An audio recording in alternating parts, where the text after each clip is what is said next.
বিগত প্রায় এক বছর আগে ট্যাট কোয়ালিফাইড হয়েও রাজ্যের একটা ভালো সংখ্যক বেকার যুবক যুবতী শিক্ষক হিসাবে নিযুক্তিপত্র এখনো পাননি।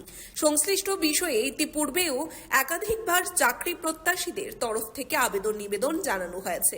অবশেষে আজ আরও একবার সংশ্লিষ্ট চাকরি প্রত্যাশীদের একাংশ টিআরবিটির চেয়ারম্যানের সাথে সাক্ষাৎ করে অনতিবিলম্বে তাদের নিয়োগের ব্যাপারে উদ্যোগ গ্রহণ করতে অনুরোধ জানান।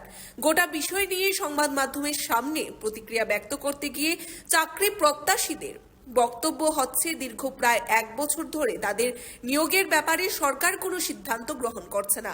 এ ব্যাপারে তারা একাধিকবার রাজ্যের মুখ্যমন্ত্রীর সাথেও সাক্ষাৎ করতে গিয়েও বিভিন্ন কারণে ব্যর্থ হয়েছেন।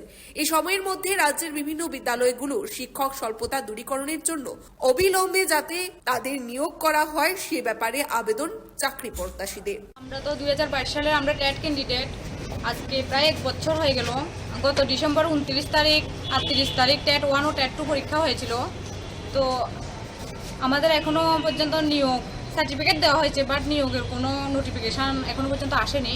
আমরা সিএম স্যারের সাথে দেখা করার জন্য অনেকবারই অ্যাপয়েন্টমেন্ট দিয়েছিলাম, কিন্তু উনি আমাদের সাথে সেভাবে দেখা হয়নি ওনার সাথে।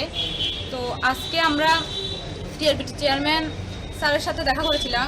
তো স্যার বলেছিলেন যে স্যারের হাতে তো কোনো কিছু নেই। সিএম স্যার যদি বলে তাহলে স্যার আজকে যদি ও অর্ডার দেয় আজকেই উনি নিয়োগ করে নিতে পারবেন, কিন্তু স্যারের নিজের হাতে তো কোনো কিছু নেই। তাই আমরা আমি বিনম্রভাবে সিএম স্যারের উদ্দেশ্যে বলবো আমাদের যাতে অতি সত্বর নিয়োগ করা হয় রাজ্যের শিক্ষক স্বল্পতা দূরীকরণের জন্য, কারণ অধিকাংশ স্কুলেই শিক্ষক স্বল্পতা।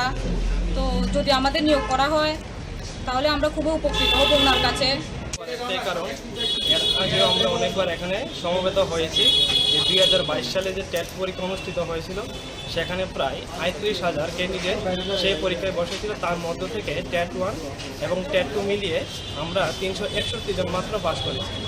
আমরা দেখেছি যে এখনকার যে এডুকেশন ডাইরেক্টর ত্রিপুরা যে প্রত্যেকটা স্কুলে ভিজিট করছে এবং উনি বলেছেন যে ত্রিপুরার যে শিক্ষক স্বল্পতা রয়েছে, এবং আমাদের যে মুখ্যমন্ত্রী উনিও বিধানসভায় দাঁড়িয়ে বলেছেন যে আমাদের ট্যাট 1-এ 1615টা সিট খালি আছে এবং ট্যাটে প্রায় 1643টা সিট খালি আছে, কিন্তু আমরা এত কম সংখ্যক পাস করার সত্ত্বেও উনি আমাদের নিয়োগের ব্যাপারে কোনো কিছু ভাবছেন না, এবং তাই আমরা আজকে ডাইরেক্টরের সঙ্গে কথা বলেছি।